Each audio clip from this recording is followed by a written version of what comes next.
Hello.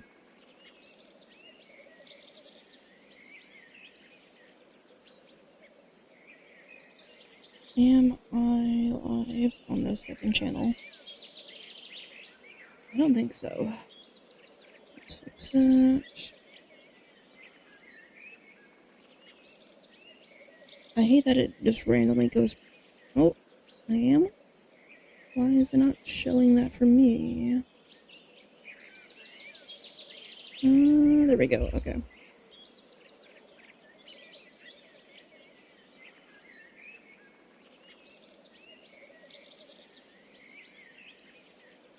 And I forgot that it's a new month, so I can gift 10 more memberships. I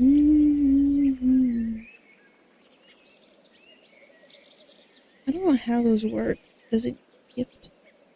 I don't know which level it gifts to.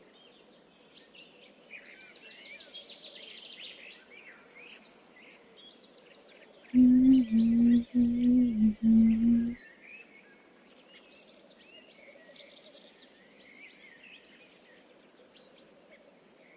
guess I'll figure it out. Let's see. Memberships.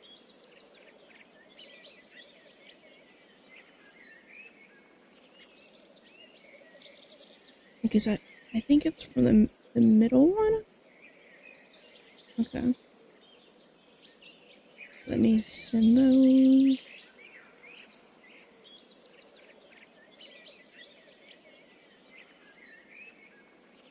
And then another 5.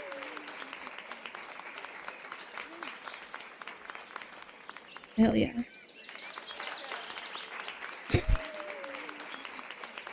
I don't know why you can't just do both 10 at the same time.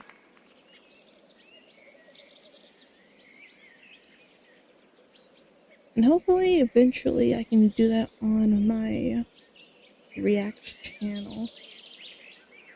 I don't think I can give any on that channel just yet. Even though it gave me memberships, I don't think... Let me see. I don't think I can't do that just yet. I don't know why. But yippee! I need to remember to do that every new month. Oh, I'm dropping frames. Okay, we're fine.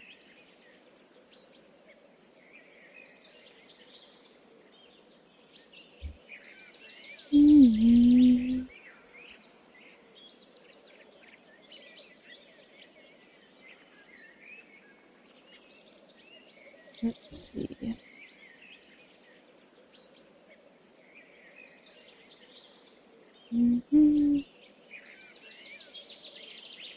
I have all the titles right. Right? Yeah. Hello. Thank you for the follow.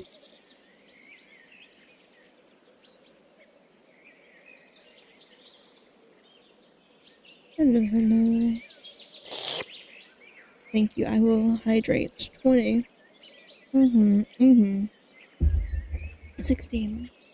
15. 14. 13. 12. 11. 10.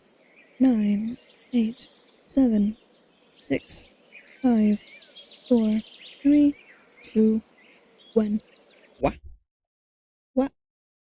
Close that. Hello, VOD. Hello, chat. I am good. I need to move over a little bit. There we go. Okay. Hello, VOD. Hello, chat. It has been 2 days. I did not go into a coma after 30 hours of not sleeping. I think I had like 6 hours after that. I was gonna stay up another night, but I passed out. But that's not why I haven't streamed. I realized a little too late I had nothing edited for my main channel, so I had to edit a bunch of clips for that channel. What? Hell yeah. Nice, nice. Thank you for joining. Thank you for joining. Hello, hello. Uh, my schedule is very random, so it's impressive people can manage to catch one of them. But I think this one might be a bit of a short stream because I think I'm just gonna do like maybe 3 videos because I mostly just need to have a video for tonight to edit, and that's mainly the thing I need to do. And then tonight I will uh, do as many uh, arch fight attacks as possible because this month I'm focusing on reacts and art. Yeah, nice, nice. But yeah. Do I have any updates? Mm, oh yeah, I have one. Let me check my notes because I wrote it down when I woke up. Let me check it. Da-da-da-da. This is the first time. No, it's not. I've had one dream before about stream, but last night I had like a super realistic dream about stream where my mic just wouldn't work. Like my mic just did not. It was muted, but it wasn't. And I was playing some kind of game, like I think like a gotcha game in my dream, and for some reason, a a a like Fillion themed character showed up, and I remember commentating at that. Yeah, the reason why I know it's a dream is because I would never play a gotcha game. That's the only reason why I can tell it was a dream. But like, it was so random. But I think that's the only time I've had a dream that involved my model at all. Because the last time I had a streaming dream, it was about me like doxing myself. Yeah, I would never play gotcha. I just gamble in real life, like a real bat. But yeah, that was a weird dream. Still, unfortunately, yeah, fair enough. Well, my dreams versus nightmares are leagues apart, so I would consider that still a dream. I am still trying so hard to lucid dream again. I had how many? I think I had two. I had 3 lucid dreams like last month or the month before, and I've had no luck since.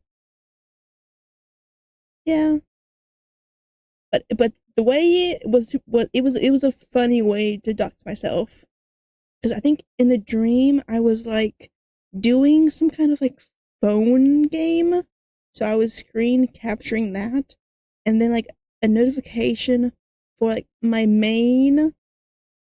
personal account like showed up and doxed myself in the dream. Damn. Yeah. I've had dreams where I knew it was a dream, but like those 3 ones, I completely had like full control and could like change stuff around me, and I made someone appear. So it was so cool. I want to do that again. Yes, yes. Now I know never to do that. Dreams imitate life. So yeah, I will never do that in real life, even though I don't get notifications for my main anyways. So we are all good. So, enough chitter chit chit chitter chit chit enough chatting. We shall get to like the main thing, because I need to edit a video for like I've never had a puzzle game. Mm. I have to have like a video done in like 4 hours. So let's get to recording the videos so I can edit them. So probably a very short stream, maybe an hour, if that. I'll try to get 3 videos in for casual geographic. There we go. Okay. It has been a minute. Hello, hello. I tend to forget my dreams, but like as soon as I wake up, I open my phone, go to my notes, I put in the date, and then dream about blah blah blah blah blah. So I oh, stream idea. I read off my weirdest dreams.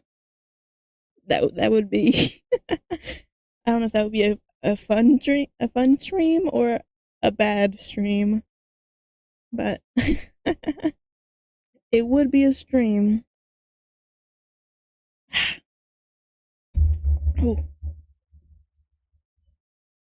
Also, yeah. Well, I mean, I don't include much detail. I just kind of put a broad idea of the dream, and like maybe names. I had a dream. I'll save it. I'll save it. I'll save it. But I had a dream where like a YouTuber was in it, and we became friends. But yeah. Let's get into the focus of the stream. Yeah. The science behind gang wars of whales. Something I was not aware that they do. I need to crack my back real quick. Wah. There we go. Okay. Yeah. Uh-huh. Well, my niche has changed a lot. What? But let's get into the video. I need to open my files so I can name them quickly. But there we go. Okay.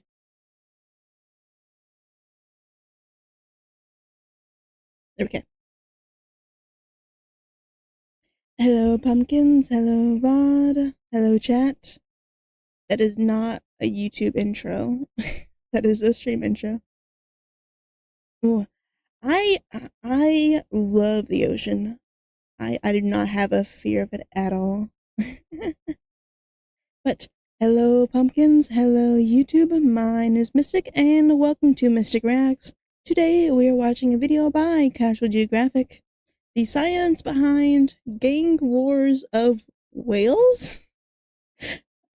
I did not realize they had gang wars, but I wonder how they decide who wins? I don't know. I've never fished in the ocean. I've only gone on like boats and ships and like just swimming. I have fished in like small lakes before. Not the ocean though. I've seen people fish in the ocean. I saw someone fish like a shark once. But let's get into the video.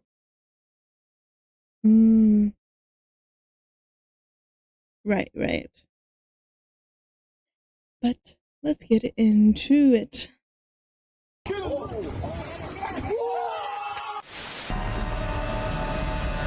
I don't know if that's as loud as it is for y'all. Well, actually, I know it's not because I have it lowered on y'all's end. Okay. Oh.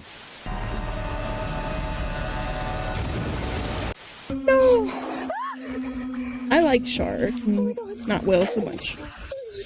The ocean is the world's oldest hood, so makes sense that the gang wars of the animals in it are titanic. There's Avengers levels of conflict happening under the waves, and in the center of it all is Sea Thanos. The orca's range is everywhere. Its diet is everything. Their breeding season is a day that ends in Y. They hunt whenever and no one ever hunts them. Or this orca is really that guy. It's an apex evolutionary attack dolphin, known to give great white sharks PTSD, and scare the literal, no figurative feces out of the biggest predator alive. We'll get to that. The cetaceous sea panda is an intellectual vibe check with a street name. Is that a leopard seal? A name they got after ancient whalers watched what a barcoded armada could do to a barnacle bus stop. With the size, intelligence, and power of friendship, the whale killer might just be nature's favorite, and there's virtually nothing on the ocean census that can't get orked.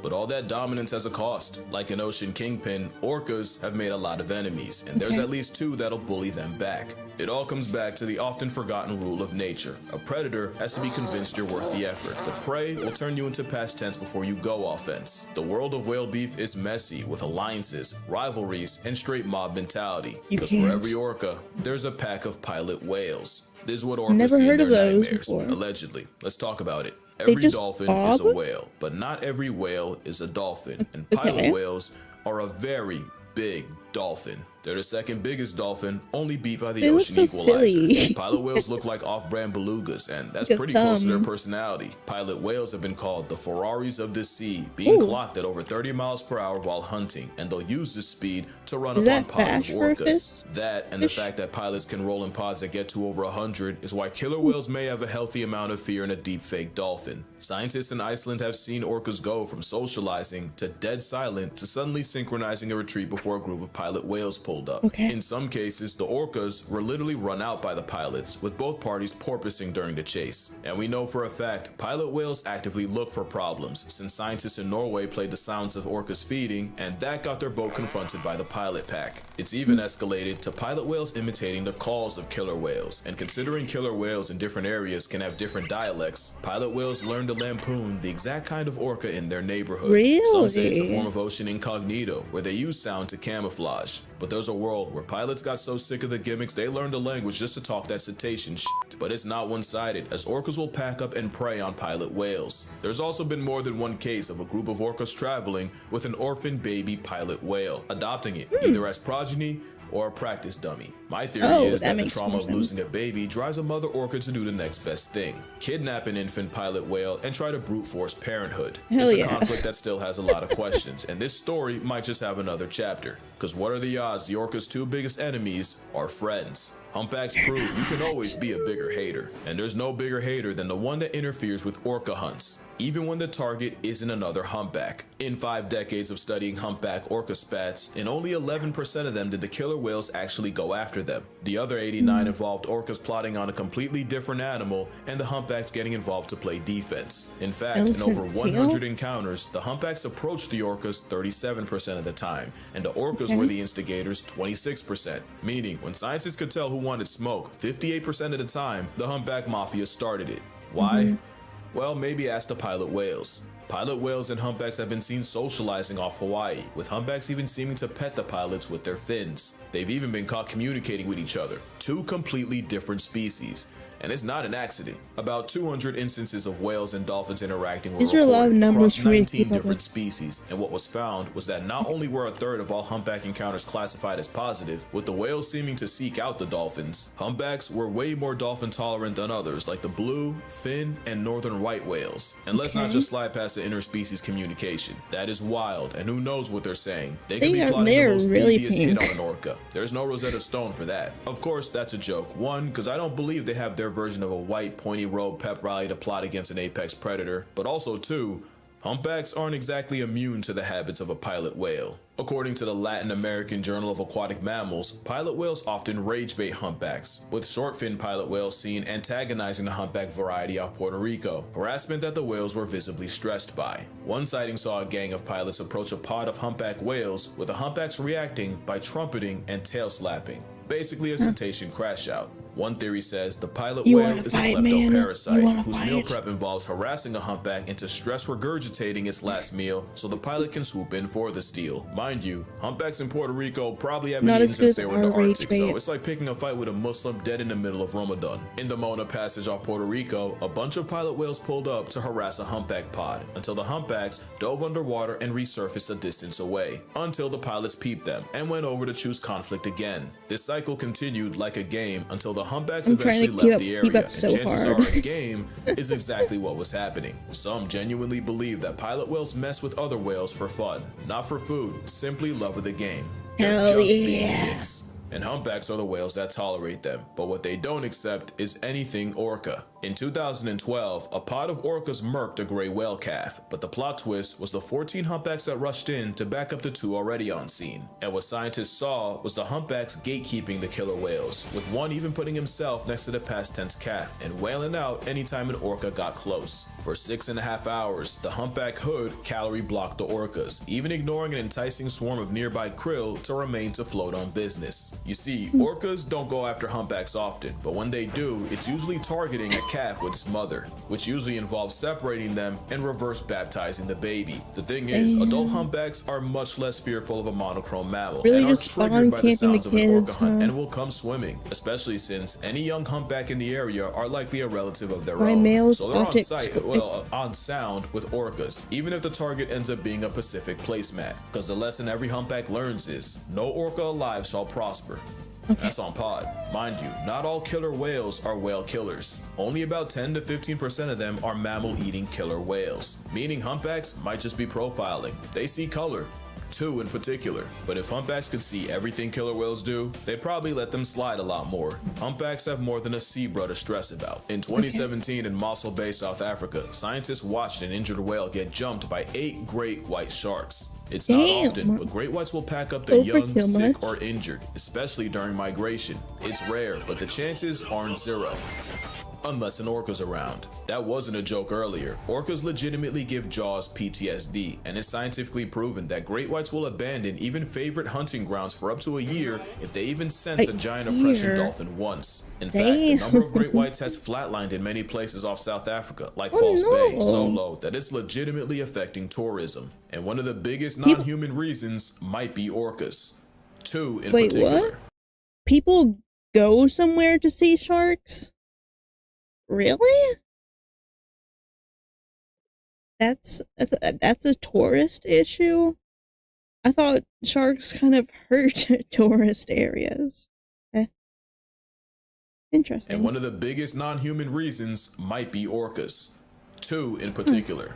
Since 2015, port and starboard have been raining hell on the whites, with many late great shark carcasses washing ashore with missing livers, including a 16-foot female named Khaleesi. These 2 orcas and arms have terrorized sharks of any species. In 2023, the duo life-deprived nearly 27 gill sharks in one day, and starboard might be the biggest menace. Fun fact, starboard is the first orca ever recorded murking a great white shark by himself after eviscerating one in less than 2 minutes completely solo. Port and starboard are named after how they tend to split the sharks they kill, left and right. That's not true, it's based on their fins. But for about a decade, these 2 have been violating sharks without remorse. Recourse as a final course to force soul divorce, not to beat a dead horse. But killer whales ironically do humpbacks a solid, as the South African rest stop of their migration now has way less sharks. But we've known that sharks tend to get their cookies taken by orcas, but great whites can also get sent packing by their own prey.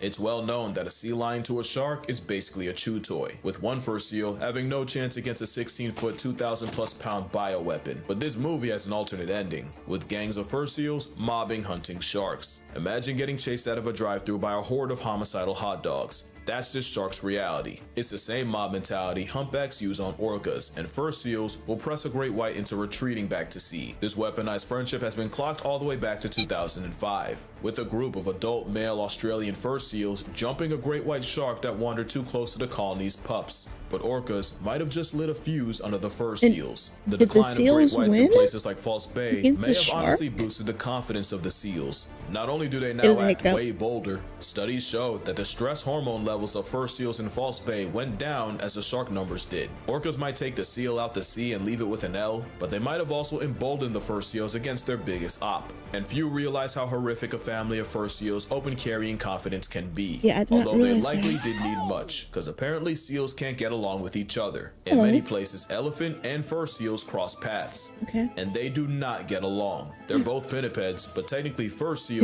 aren't Pinnipeds. true seals. They're actually closer to sea lions. Elephant seals see all that and choose to be the world's biggest bigots about it, since some have a bad habit of using baby fur seals as chew toys. Buffle is a 14-foot migrant that annually shows up on Cape Town beaches, where he has a yearly tradition of using young false seals as stress balls for his mouth. One elephant seal was caught grabbing a pup, making a disturbingly literal baby shower before swallowing it whole. Clearly, fur seals have way more to worry Baby about than just shower sharks, but of your sharks might not blood? have a bigger enemy than dolphins. Dolphins don't exactly bully sharks. A study done in Shark Bay, Australia found that 74% of bottlenose dolphins were found with at least one scar from a shark attack, Those aren't and more pink than a dolphins? third of those in Sarasota Bay have had a chunk or two taken out of them. So the catch is, while dolphins are a small part of a shark's diet, almost every dolphin will have at least one bad memory of a shark. The dolphin default is actually to avoid sharks, so not exactly Makes like sense. pilot whales to orcas, but they will gang up on them when they have the advantage. Usually, it's just for intimidation, but sometimes it involves dolphins ramming sharks in the gills so they choke on their Ow. own blood.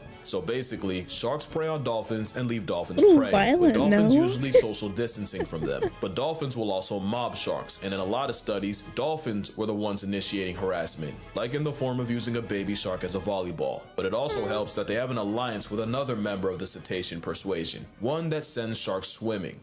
Or at least it would, if it wasn't a false killer whale. That is called a false killer whale, which sucks because it's way more than an imitation orca. They Not don't to be look like confused killer with the whales. pilot whale, because where the pilot whale looks like a black rough draft beluga, the not an orca looks like a free willy paralysis It demon. looks like On the a- surface, that is Satan's favorite cetacean creation, slender whale body built. They have no business looking like the black Air Force of orcas, and those eyes, good God, those eyes. Those are the The eyes of an teeth are ocean more chain concerning chomp to that shouldn't me. be trusted. And that's why you don't judge a whale by its mugshot. False killer whales will often form relationships with other dolphins, especially bottlenoses. These bonds can last years and cover hundreds of ocean miles, especially in New Zealand, where falsies will actively seek out dolphins, not just to hunt together, but to play too. And scientists swear that individuals can recognize each other even after years of separation. In fact, false killer whales and dolphins will often merge pods to form a giant superpod, up to 1,000 strong. It goes deeper, with stories of falsies responding to the distress calls of other species, and even aiding other dolphins during childbirth. As close as you think pseudo-orcas and bottlenoses are, they're closer. How close? Well, when a male falsie and a female bottleface get close enough, the outcome is called a wolfin.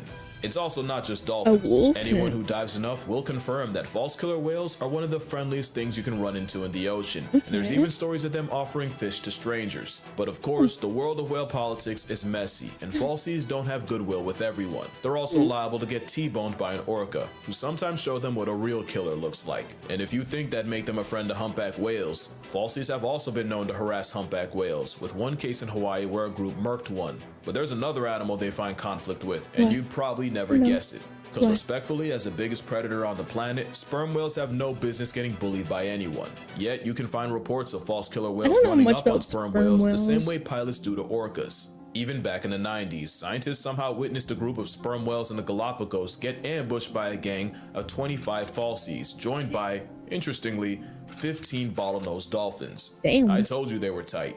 But it was Group of likely a 40, bluff that didn't accomplish 50. any real damage, which isn't always the case. There is one animal with the audacity to hunt modern-day What is Leviathan, that? but at this point it should be no surprise. Orcas are ocean Stanley. They don't look- pop up that doesn't look everywhere. They alive. usually avoid each other, but a party of plus-size predators working as a wolf pack will target the young, sick, or isolated. But orcas predictably can get bold about it. Back in 1997, 35 killer whales attacked a pod of 9 sperm whales, resulting in a 4-hour onslaught that left every sperm whale injured and one dead.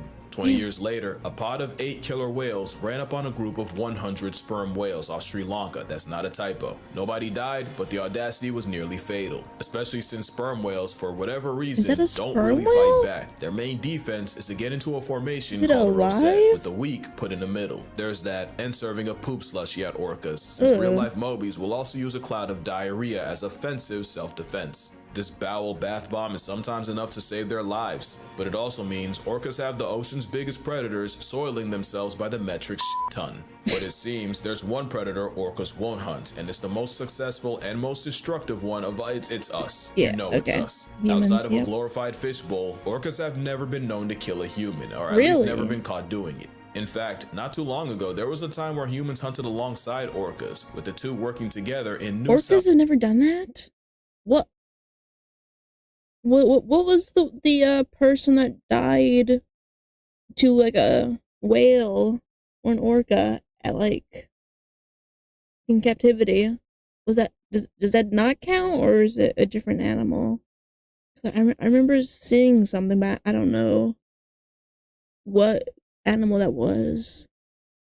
I thought it was a orca. Whales, Australia. Basically, the orcas would herd the whales to shore and then alert the whalers with a tail slap. And the law of tongue meant the orcas were entitled to the lips and tongue of anything they helped you kill. Even today, a wild orca is less likely to feed on you than just feed you. For as long as we've known them, humans have been on the orca whitelist, and that might just be changing. You see, orcas are intelligent enough to have different cultures and trends. Like one orca wore a salmon as a hat, and within a week had the whole pod doing it. And a recent orca trend involves sinking yachts. It started in 2020 with a pod ramming and eventually downing a 50-foot yacht off Gibraltar. Since then, there have been over 700, again not a typo, I checked, of these attacks.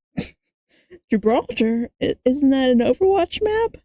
Where is Gibraltar? And most of the real damage was to the ship's rudders. Mind you, some of these attacks lasted over 2 hours, so it's really looking like humpback levels of hating. Also, while researching, I realized there's more than one case of killer whales failing a hunt, only to then target the boat of the researchers watching it happen out of spite. So what are the orcas cooking? I have my theories. One is that orcas are treating hundreds of thousands of dollars worth of vessels as toys, and all it would take is one orca messing with a boat for fun and telling his homies for a new trend to hit humanity. Or it could be revenge. All that would take is one orca having a bad experience with a boat for the whole family to slide, fueled by generational rage. Especially if it happened to a grandmother, because you know the moment she crosses the pod, it'd be up for everyone. In fact, chances are, they teach this same behavior to their young.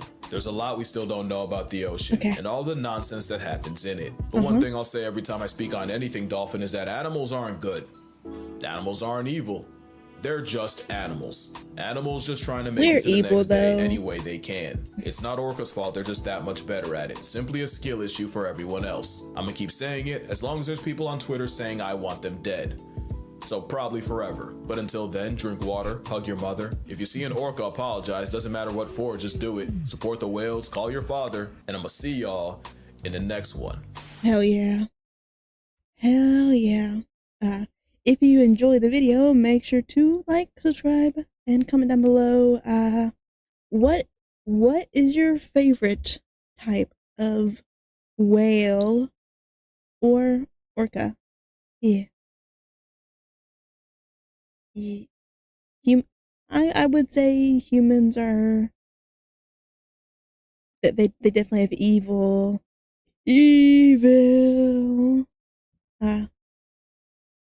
But yeah, YouTube. Yeah. But YouTube video. Ooh. I don't know what my favorite would be. I don't know enough, and I don't know whale names like that. But yeah. YouTube video. Until next time. Bye.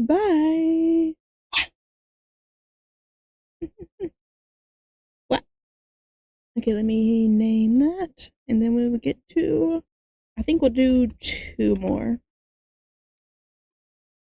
Why do I not have the title saved? Usually I have the title saved on my clipboard. Let's fix that. I think I'll probably do 2 more, because I need to edit these quick.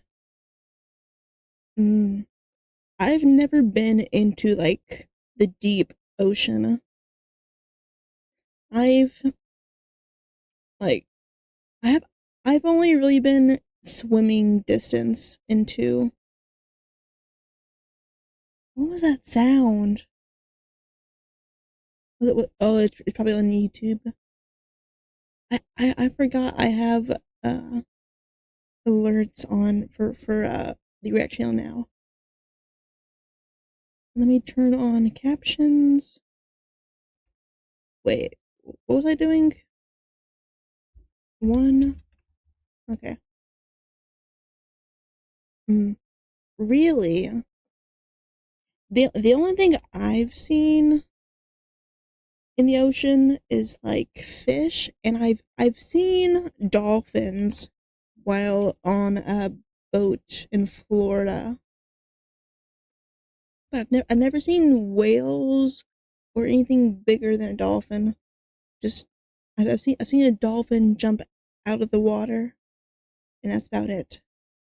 What? Okay. What? Take a drink. Ooh.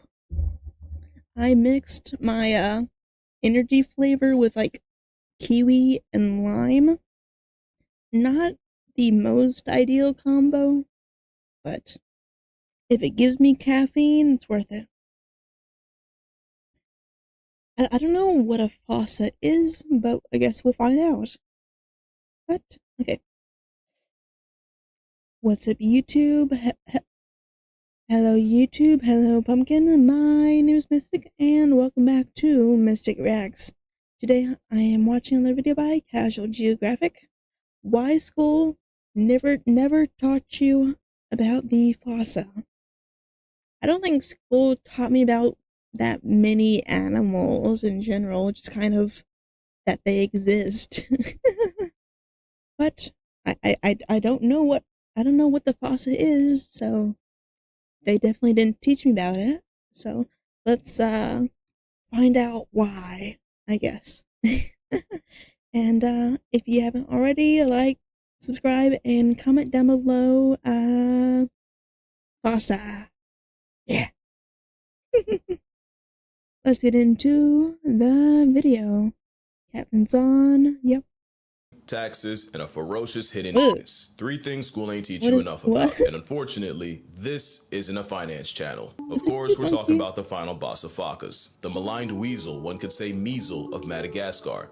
The Fossa. And with that, there's 2 types of people. Those that have never perceived this rough draft cat, and those that never would have if Jada's will would have rocked Chris and left him with Fresh Prince before they did 2 movies. And that might be because putting the Fossa on a lesson plan would mean explaining to a room full of children that concealed poop shoot is their actual name. Cryptoprocta ferox is their scientific tag, where ferox means fierce or ferocious, and Cryptoprocta refers to the Fossa's anus being hidden from the public. Fossas use scent glands to mark their territory, and these glands are found in the anal pouch, and this anal pouch is like a modesty garment for their brown balloon knot. That modesty got rewarded with the scientists immortalizing the big bad of Madagascar by its forbidden Fruit Loop. At least they're not alone. They could always start a support group with a platypus. The name almost becomes purposefully provocative when you realize there is one whole, no pun intended, genus named Fossa. This Fossa genus has one living member, and it's not the Fossa, cause screw them, that's why. It's actually the, to be fair, closely related Malagasy civet. But the fact is, a dope-ass scientific name like Fossa fossana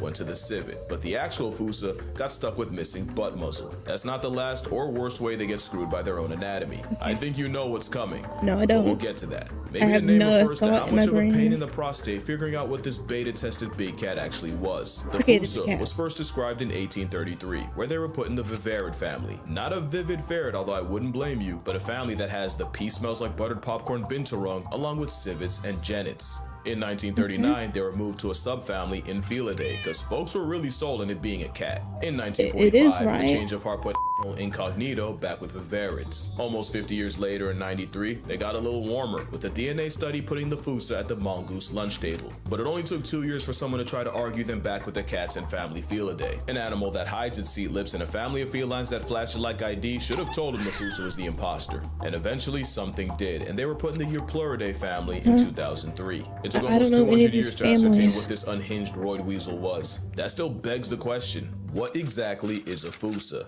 That question takes way Fossa. too much time to answer, and it's probably why most schools don't even bother. So Or obviously I'm most going to try to do animals. it in a minute with no teaching degree. So, with In a Order minute. Carnivora, there's basically two teams, Team Cat and Team Dog. Okay. Team Dog, Caniformia, is basically all the animals you think are dogs, and you got your pinnipeds, the raccoon family, your bears, and the weasel family, aka the animals that think they're bears. Team Cat, Feliform are, well, cats, hyenas, and the mongooses. Hyenas. The Fossa is on the Feliform side, and their family Eupluridae is full of animals you've never seen before. If you can name this, you're either lying or you're Red better than me. The panda Fossa family shares a kind of common thing. ancestor with the mongoose mafia Not good. Herpestidae, and both of them are distant cousins with the hyena family. So even though I'm pretty sure I called it a weasel twice, they're actually on opposite sides. In fact, when you think about it, mongooses are the weasels of cats, and weasels are the mongooses of dogs. Eupluridae has other Madagascar predators you've never heard of because King Julian didn't scream their name loud enough. They include 6 types of Vonceras, like this ring-tailed right here, Vonceras? and also Vonceras? mongoose members like the brown-tailed and the broad-striped. But like I said, the closest living relative of the Fossa is the Malagasy civet that snatched its chain and took his name, but best believe the Fossa gets the last word. So what is a Fossa? The Fossa is an overgrown steroid mongoose civet understudy built like a time-shrunk cougar with the same cursed anatomy of a hyena. Nothing about animal casserole is straightforward. Even their name had to be an argument. Anyone who had a childhood like mine would pronounce it the same way I've been doing. But if you follow the Attenborough rule, Sir David would have had you saying Fossa. What if I told you both are technically wrong? Because their name comes from the original Malagasy word, and apparently the correct way to say it is Foosh. Foosh. Like Foosh, with a performance anxiety at the end. Experts feel free to correct me, but apparently that is the closest to the OG Malagasy pronunciation. It's just that the global game of telephone has Americans saying Fossa, while England pronounces it as Fossa. So if your point of reference is the movie, it's the Fossa. If it's Sir Attenborough or the Wild Thornberrys, it's Fossa. And if you want to feel better than everyone, it's Foosh. Now, another reason the Foosh is blacklisted from the curriculum is not just because depending on where you are, they can be thousands of miles and oceans away, but the entirety of your Eupluridae is endangered. And if they're not, they're endangered of being endangered. What does that mean to you? Well, it could mean a lot. You never know what cures nature could be hiding or where. Trees? Scientists They're once so studied the thick. antibodies in llamas in hopes of curing the big cough of 2020, and many believe this moss carpet's fur may contain the key against malaria. But beyond that, losing life over there could hit your pockets here. Deforestation is the biggest reason for the flatlining of Fossa and friends, and according to this article, the same arborcidal activities can cause extreme weather that can lead to the jacking up of food prices. So yeah, something happening a world away can come back to bite you in the wallet, and you might not even realize it until you're forced to finance a carton of eggs. That's honestly why I feel pretty good about working with Ground News, because being informed has never been more important. Ground News is an app developed on the Vantage plan I'm using. If you use my link on screen, in the description, it don't matter, I'm flexible. Make sure you go to groundnews.com/casualgeo to subscribe. But anyway, Fossa are a lot. Actually, speaking on their name, we low-key don't even spell it right. The original Malagasy name is Fossa with one S. Apparently colonizers saw that and were having none of it. Also, we don't know exactly where the name comes from, but the theory is in languages like Tagalog, Pusha means cat, and in Iban, Fossa might also refer to the Malayan weasel. So I can only guess that something happened where they were like, well, this thing looks like a cat, but could also pass for a weasel, and we call both Pusha. So the logical name is Fossa, because being a Fossa means being defined by how close you are to being something else, which is actually their origin. Fossa are a cat's nature tried redrawing strictly from memory, and I'm not even kidding. You ever wonder how they got there in the first place? No. The aggressive absentness is believed to have spawned from a common ancestor about 20 million years ago, except Madagascar physically divorced from the subcontinent of India 80 million some years ago. How did the Fossa get loose on Madagascar? There's a couple theories, and the predominant one is that their ancestors rafted on floating vegetation, about 250 miles across the Mozambique Channel, a trip that would have lasted a little over a month. Really, the Fossa just proves how much nature cooked with cats. You basically had an oversized meerkat spawn on an island with no big cat apex predator. So they messed around and became one. The end game of evolving the perfect merc machine with milk is apparently cat. Fossas aren't that, but these Fossas apex this was a reasonable crash out. They might look cute to us, but this is the reaper to the Madagascar population. Nature didn't stop at retractable claws. They have ankles that can almost turn backwards, meaning they can move through the trees like a homicidal squirrel. It's not enough that they'll run you down on land or tree, but they'll often tag team prey, with one Fossa chasing prey through the trees, weaponizing predatory parkour to force him on the ground, where Fossa number 2 who hawks them down. The entire jungle is food to a Fossa, even their closest cousin. There was an actual problem where researchers were trying to study the Malagasy civet, but Fossas kept following trap lines and eating the captured animals. Fossa move on their own timing, literally. They're cathemeral, meaning they're active whenever they feel like. There's no combination Just of like numbers on a me. clock when a Fossa can't strike, which is why their main personality trait is inflicting primal panic in lemurs. Not only is half their diet lemur meat, they'll straight up rip sleeping lemurs out of napping spots. They tell stories about the Fossa. This is their Freddy Cougar. That is one bad motherfucker. She-Faka. That is a she-Faka, and they're named after the sound they make in the face of a Fossa. Oh shit, because Fossa will eviscerate them, with scientists finding Fakas life deprived with their intestines ripped out. Fossa will flatline anything lemur, even the ones weighing nearly as much as they do. You think they give a Faka? No, they take them, straight off the senses. She-Faka, he-Faka, you-Faka, and in Fussa's eyes, anyone can get it. Millions of years being marooned on an island does things to you, and one of the consequences is Fussas do something no other mammal does. The following is strictly for educational purposes. That being said, it might just be time to put the kids to bed. Fussas can't change from girls to guys, but boy do they do everything to convince you otherwise. Fossa go through transient masculinization, where they develop the same pseudo situation hyenas got. Except with them, it involves a young female Fossa flitteris growing large enough and spiky enough to make them anatomically identical to a male. They'll even release the same musky orange product males do. The difference is, where hyenas have to pass kids like a kidney stone, eventually the Fussa's baby-making business end goes back to normal. But for a time, you really can't tell male from female.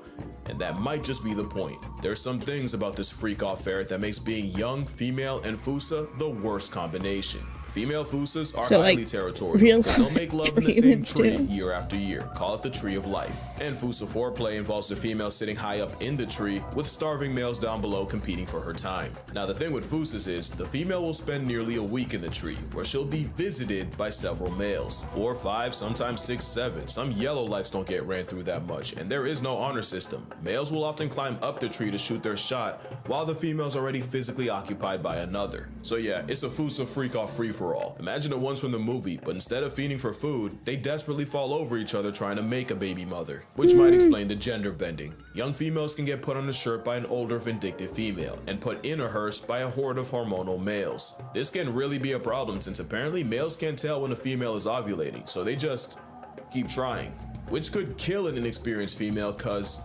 well, they're not the only ones with some nonsense in the nethers. Fussas hold a world record, and that's having the largest penis relative to body size of any mammal. They somehow beat out the tapir, and I've seen one use his as a tripod and a back scratcher. But I guess a 30-inch animal dragging a nearly 8-inch nectar dispenser is notable. Educational purposes, I swear, because the sheer coital competition is why Fussas are hung like an adolescent donkey. They also have a baculum, which is a bone to allow the male to stay in the game as long as possible, even when the coach, other players, and even ref want him out. And not only that, they also have backward-facing spines on their procreation pickle, which makes retraction not impossible, but incredibly uncomfortable. Backwards. Can't even imagine how that feels. Or maybe I just don't want to. We probably wouldn't even know all this if they weren't so damn loud about it. It's also hard to miss that females can put in 14-hour shifts in one day with multiple males, or sometimes just one. Not only will a Fossa couple go at it for hours, they can spend an extra one stuck in the same physical tie dogs get caught in. Of course, this means nothing to the competition, with researchers witnessing females having to chase off males while still attached cat dog style to their last body. And sometimes multiple rivals climb the tree to fight the male while he's still baculum deep. It's straight player hating, and why Fussas do it at the very tops of the trees, like a tryst on trapeze. Some males will even play defense by guarding the female hours after they mate, especially if that male got interrupted. The couple can even injure themselves, and there's a non-zero chance the male falls and breaks his baculum. It's an entirely unpleasant process from start to finish, and if I have to know that, you do too, and if you unclick for that, I wouldn't blame you. But really makes you look at these guys different, and when your own conception is that demon-esque, unfortunately it's no surprise when they get treated like one. In Malagasy culture, there's something called fadi. My understanding is fadi are spiritual beliefs Malagasy people live by, basically cultural taboos ingrained into their society. For example, eating with a hat on, considered fadi, and the punishment is baldness. Eating while standing is fadi, and the penalty could be famine. There's hundreds of examples of fadi, and one of them actually protects the Fush. It's said that Fussas will feed on the long-expired bodies of ancestors buried in the forest, making it fadi to eat Fussa meat. But Fussa have some other freaky folklore about them, like one that says they crawl out the forest at night to steal babies straight out the cradle. Another legend tells of Fushas licking a sleeping person to put them in an unbreakable trance so they can disembowel them. Another says the Fossa's smell is enough to drop chickens dead on the spot, literally instant death through mustiness. So yeah, lemurs aren't the only things with thumbs that don't think much of the They afterpick can of an compete with anti-drug this for PSA for mods. predators. But of course, the Madagascar murder mongoose is almost zero threat to humans. To a lemur, that's a death threat, but to humans, they're just overly ambitious raccoons. Compare that to the absolute number done on the cryptic chocolate Cheerio by man, and it's no matchup. If they're not actively getting screwed over by property development,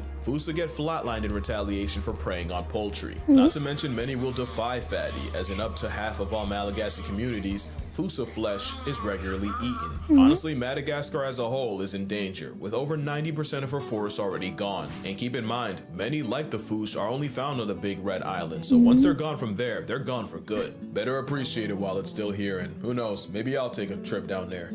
No promises though, I've already made too many. But as for later, for now, drink water, hug your mother, spread the Fossa word. If school won't, we will. Touch grass, call your father, and I'ma see y'all in the next one. Hell yeah.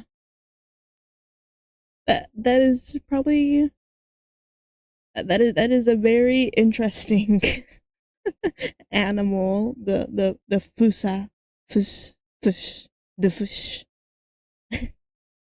But YouTube, until next time, make sure to like, comment, and subscribe if you haven't already. And yeah, until next time, bye.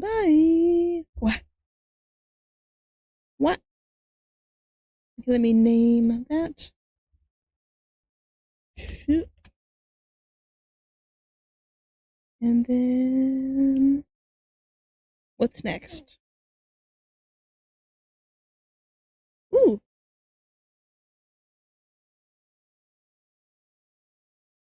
Oh no.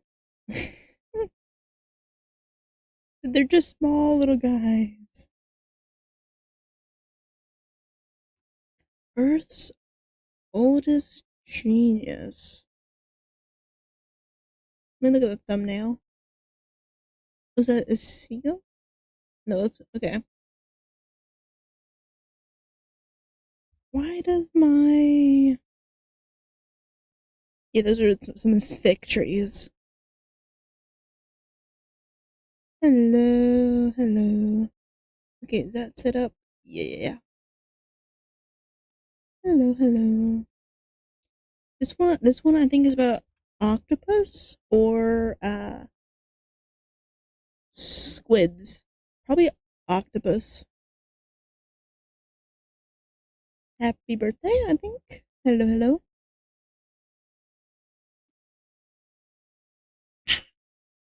Ooh, this taste is not the best. Okay, note to self, do not combine those flavors again. But, okay. I think this one will be the last. And then, I'll be back later after I finish editing. And then I'll do a, art stream. Because I need to do a lot of those. I also need to make a video for, a 1 week recap. No. I need to log in. You are not getting any editing stream anytime soon until I can upgrade my PC. That is not happening. But okay, YouTube intro. Hello YouTube. Hello pumpkin. Hello pumpkin. Hello YouTube. Hello pumpkin. My name is Mistic. And welcome back to Mistic Reacts. Today I'm watching the video by Casual Geographic. Why it sucks to be Earth's oldest genius. Now I think this is about octopus, maybe? I know octopus are quite smart, but I don't know how smart they are, so let's find out. Yes. I suck at YouTube intros. Yeah. If you haven't already, like, subscribe, and comment down below. Are you smarter than an octopus? Yes or no? I know I'm not. I'm probably not. But let's get into the video. Bada bing, bada boom. Yeah, that's not happening anytime soon unless I hit the lottery. Maybe one day. Maybe one day. I cannot. I think it would beat me in a math quiz. I think a toddler could beat me at math. What? No friends, no family, no wife, no life, underlooked, you're chronically cooked, abject, inept, disrespect, and often neglect. Are you talking about me? Or the octopus? Huh? That's a call out. Holy shit. Thank you for the follow. You didn't need to attack me like that, sir. For an animal allergic to love, nature sure did consummate their misery. The octopus is a high-functioning, overachieving tentacle slug. As a mollusk, they have a family reunion more confusing than Nick Cannon's, where they have everything from a venomous anime fighter jet to this thing. I've seen that. Which means the octopus is basically an overqualified snail that lost its shell and had to overcompensate. Now, they do have a lot going for them. They wouldn't have lasted 300 million years of reverse plot armor otherwise, but call it cosmic calamari the way they get absolutely deep fried by fate. They're built like malicious compliance. Like the boss's brat demanded an octopus and the developer had no choice and did so out of spite. You're gonna learn that the animal sans a skeleton got entirely T-boned by nature. It all starts when they're born. Octopus might just have the worst predator spread of any animal. Anything from cod, sharks, dolphins, stingrays, seals, sea lions, sea birds, sea otters, sea stars, eels, other octopus, especially humans, will all put an octopus out of order in the name of protein. Dolphins will even tag along stingray hunts to allow the ray's electroreception to lead it to a hiding octopus. Mind you, stingrays are like 2D sharks, and them and dolphins pulling up is like if the Reds and Blues of Los Angeles took the day off to go boo the Clippers. But dolphins don't need help humbling an octopus, as dolphins have been observed tenderizing the underwater 8-foots by repeatedly slamming them. Sea lions got the same playbook, as they'll swim to the surface and also maul the mollusk, serving Suplex City so hard it wakes the ghost of Hulk Hogan. It's how animals with no forks or knives can tear it into bite-sized chunks. But it also means octopus might as well be born with a ship before use label, but on the surface it can look like an interspecies drive-by. Those are far from the only things that violate octopi. Sea otters are like waterproof Wolverines that'll rip into octopus like candy. In some spots, they get targeted by the scissor jaws of the bobbit worm. I hate those worm things. Literally named after a woman who demembered her husband with a knife. Moray eel are a common octopus, and they even have a second set of jaws in its throat to keep struggling prey in its custody, which seems like a suspiciously specific middle finger to a certain boneless entree. Even the things that seem like an easy lick can game over an octopus. In real life, Squidward would have had Mr. Krabs meeting Miss Puff's husband first chance he got. Crabs are like the potato chips of nature, and one-on-one, an octopus isn't losing that matchup unless they happen to get cheap shot by forces beyond them. But that's for one crab. An army can easily overwhelm and eviscerate the octopus, who manages to suffer from crabs while only being screwed by fate. They have a similar issue of getting jumped by leather jackets. And I don't mean a bite gang, I mean literal fish eating it alive. Some octopus will try their luck against an unassuming shrimp until they get served an appetite suppressant in the form of a bullet fist. It's so bad, it's confirmed octopus have night terrors about being eaten, with some filmed going from deep sleep to suddenly thrashing and inking themselves. And if PTSD ain't bad enough, octopus can OD on that same ink. I was not kidding about malicious design. Imagine your biggest hater being your own creator, because the octopus seems to be at war with its own anatomy. Let's count the ways. Octopus will use ink as a smokescreen to escape, but if they can escape their own bomb, they'll suffocate and meet Nemo's mom. Self-toxic ink is just where it starts. Octopus got no bones, no armor, no nails, just a massive chewy gelatinous protein. They do have a powerful bird-like beak, but a hitbox that small and a hurtbox the size of Madison Square Garden is deplorable design, and their build means virtually any shot you take is a headshot. Another thing is, octopus have 3 hearts, 1 central and 2 branchial hearts to pump blood to the gills, because apparently 300 million years wasn't enough time to make one cell functioning. And while that's kind of a joke, what isn't is the fact that them swimming fast takes so much energy, the systemic central heart literally stops beating. They count on cardiac arrest to get to where they want to go, meaning an octopus can be swimming for its life. Even at maximum effort, their best attempts are half-hearted. Octopus proved that a lot of us had evolution wrong. It's not survival of the fittest, it's just barely being good enough to keep the wheel going. And if that doesn't prove it, their brain does. Not intelligence, I mean the literal donut that has its esophagus running through it. Octopus risk brain damage every time they eat, and they're always a piece of food too big or too sharp away from factory resetting their entire personality, which is why they have the razor-sharp radula, the answer to a problem they never even asked for. That's not the only thing that can bring on cephalopod CTE. Since octopi can't thermoregulate, sudden changes in temperature can also cause significant brain damage for an animal that lives in the ocean. So cool. But remind me to get back to that. But none of that can top the fact that nature gave octopus a built-in self-destruct button. Senescence is the process of deteriorating with age, the withering of functional characteristics in living organisms. Basically what kids think turning 30 is. It happens to everyone, but nature chipped Octopoda with a kill switch. It's no secret that making babies is the last thing an octopus will do, as the process seems to give both parties dementia, as they lose all sense of self-preservation. Symptoms of senescence.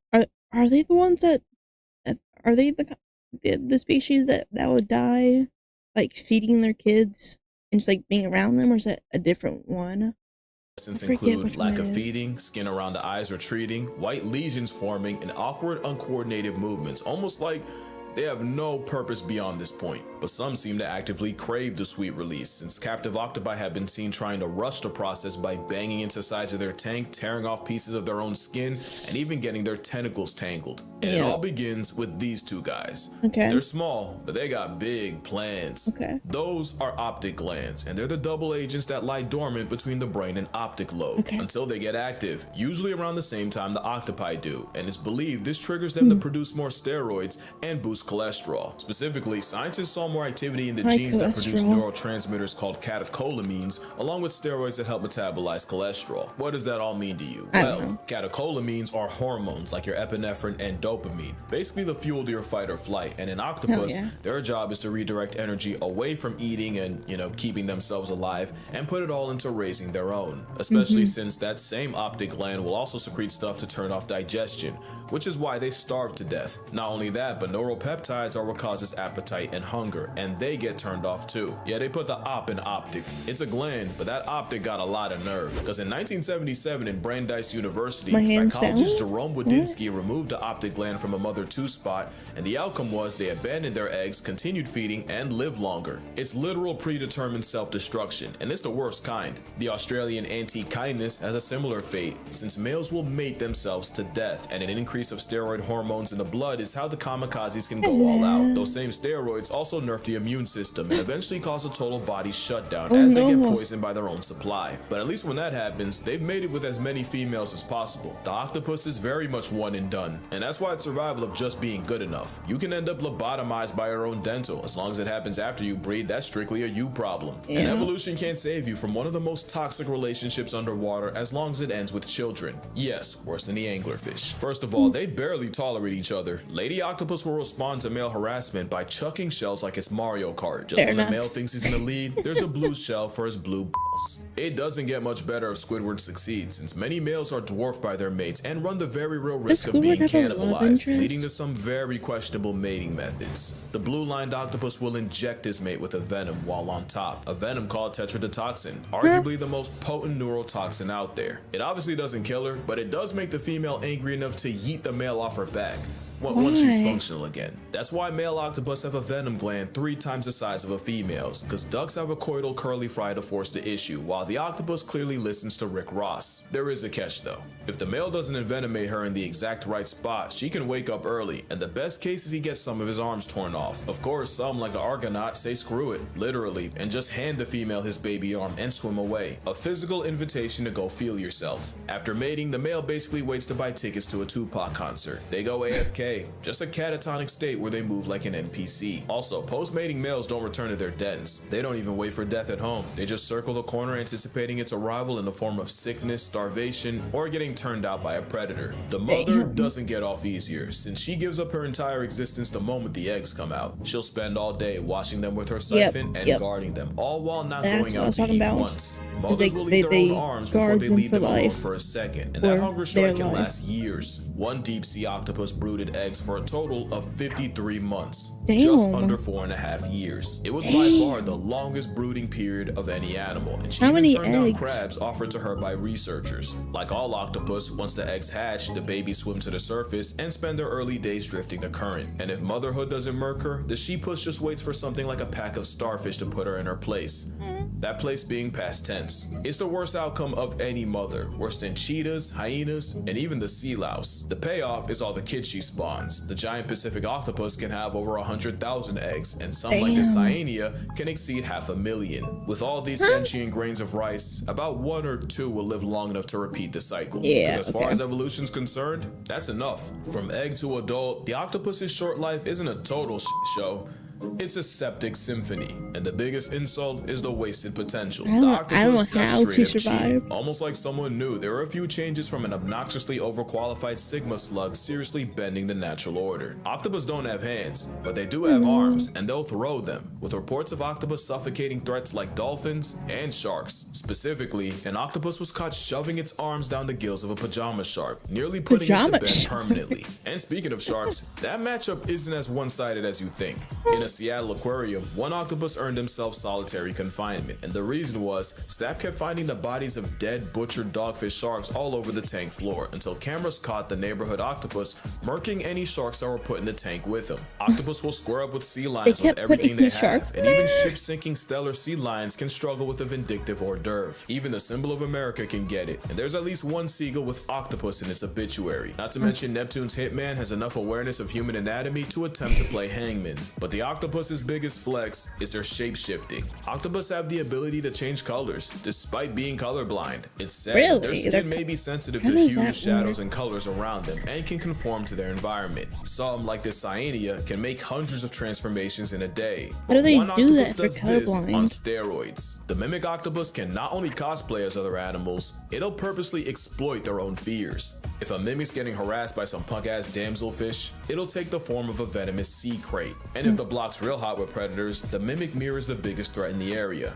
A lionfish. But you can have all the tools in the world. It means nothing unless you know how to use them. And few things alive are as nice with the tools as the 8-armed handyman. The coconut octopus got its name because it'll appropriate the shells of the fruit as a travel-sized panic room, pretty much re-equipping a shell that time took away from them. Some will go incognito by using shells to hide in plain sight. They don't always use tools to avoid problems. Some, like the blanket octopus, invite them by stealing Portuguese man-of-war tentacles and practicing ocean open carry. And as predators, some have learned to drill holes in prey in the exact spot needed to neutralize them. They say octopus have the intelligence of a 3-year-old, yet man's moving like a pre-med major. And it's probably because octopus don't have one brain, they have 9. Each arm basically has a mind of its own, meaning 2/3 of its own cognition lies outside its own head, with over 2,000 suckers that all move independently. 8 arms that can independently learn more about the world around them. A cornucopia of consciousness, a borderline hive mind. Y'all forgot about that temperature problem, right? Well, octopus can edit their own RNA based on how hot or cold the water around them is. It's basically a built-in thermostat that protects them from breaking their brains. All that brain power is how a snail's uncle is smart enough to solve problems, and in some cases become one.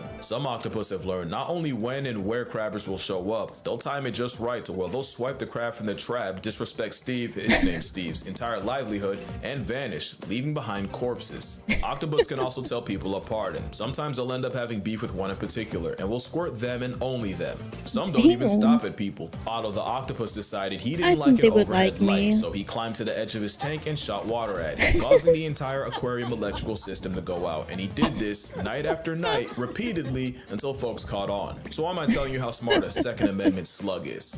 It's because they could and should be smarter. Most high IQ creatures have 2 things in common. They're social and live in groups, and they live long. And sometimes those 2 things combine to form number 3. They're led by a grandmother. This means not only can they spend years and even decades learning, they can pass it down, building a generational database of knowledge. Octopus get none of that. Every octopus is born an orphan. It's like a video game with no save points. So every time an octopus passes, everything it learned along the way goes with it. So every octopus after it has to start from scratch, which puts in perspective the insanity of what they accomplished in 2 years. And that's another thing, they only get a couple of years. The intelligence of a 3-year-old just to end their trial to life after 2. If octopus lived longer, lived in groups, and weren't literal deadbeat parents, I'm talking like the Batman kind, It could get scary, and that's why I say octopus got screwed. Change one or two things, the entire food chain might fall. Like, imagine if octopus just did the turtle thing and just climbed onto a beach, dropped their eggs, and dipped. And it's not like octopus can't climb out of water. They can breathe through their skin for a short period, and they'll use this ability to take lives on land.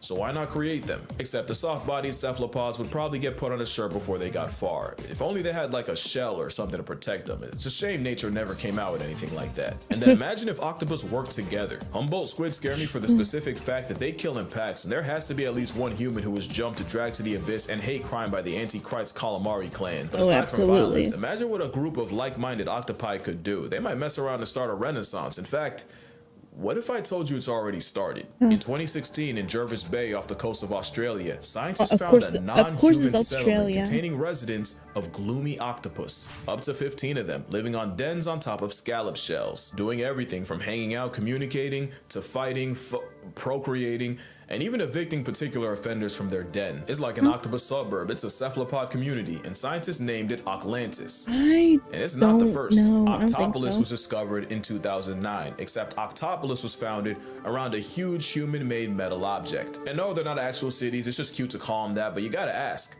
what are they cooking? One can only pray they don't F around and invent capitalism. Because the last way octopus got screwed by nature isn't actually natural, but it's by humanity. 300 million years of character development just to end up in a glass box is brutal. And thanks to pretty privilege, good luck getting the public to care about their mental health the same way they do with cats and dogs, despite arguably being just as smart. And if an octopus can have nightmares and predator PTSD, safe to assume they suffer from being confined to a fishbowl, just like orcas. Except orcas are a lot louder about their displeasure. In fact, there's a really good chance octopus are fully capable of catching feelings and forming attachments. Remember that next time an influencer tries to mukbang one still alive. I guess what I'm trying to say is, octopus deserve way more credit than they get. They're really out of this world. And maybe that's why the world tries so hard to remove them. But yeah, that's what I'm doing for this video. Drink water, hug your mother, buy my book, spare a thought for the old octopus. And I'ma see y'all in the next one. Hell yeah.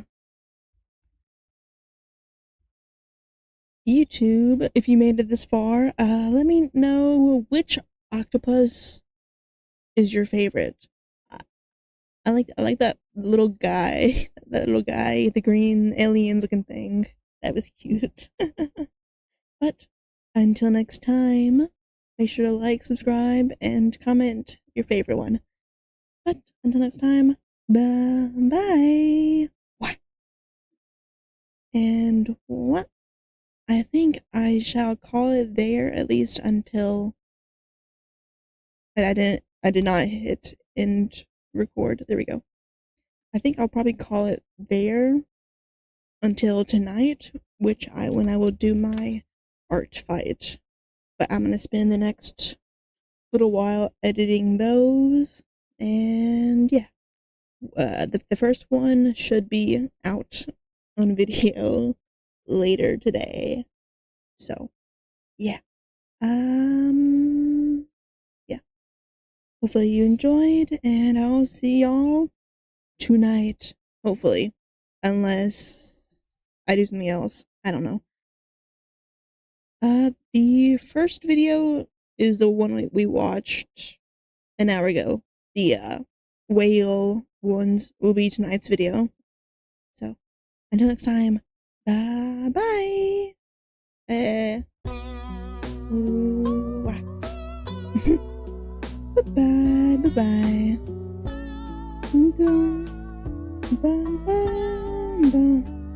Thank you all for joining. Bye bye. Bye bye. I shall see y'all later. Bye bye. Bye bye.